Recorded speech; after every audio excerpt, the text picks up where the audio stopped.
Мени кече 3-сынып окууга барганда завуч айтты, сен эгерде бул мектептин тартиби жакпаса, мичириңди өтүп ал деди. Анан видео тарткан кызды кысымга алышыптыр да. Сен эмнеге тартасың, эмне чыгарасың деп. Биздин класска биринчи эле киргенде бир кыз менен айтышып кетти, эжекечи. Анан айтышып кеткенден кийин мага бир бала тишип карандашым алып кетип калды.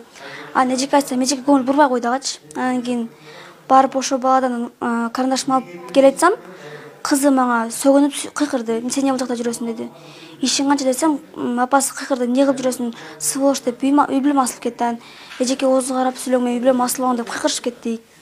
Анан отурсам эле пепасты келип уруп баштады. Артынан кууп жүрүп, анан ошол бойдон үйгө келип, апама эч нерсе айткан жокмун. Сиңдим атама айтып коюптур, апама кошунам айтып коюптур да.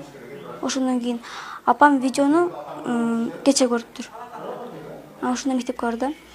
Анан урган эжеке ошо 3-күнү акыркы сабак ошонун сабагы болчу да, мени коридорго алып чыкты дагы. Бул жерде менин да күнөөм бар деп айтып кой деп мага жалынды эжеке.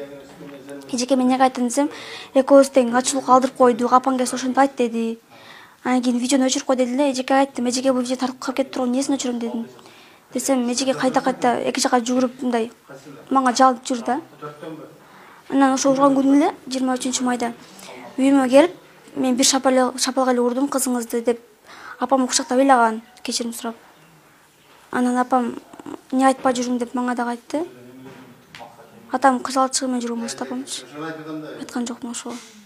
Биз Сузакка ошол эжеке менен апам болуп суракка барганбыз. Ошол бирок бул жакка кайтатып эле өзүмдү жоготуп койдум да. Калтырап, көзүм кармашып, эсим алып калыптыр. Анан апам бул жакка алып келип, сразу жаткызды.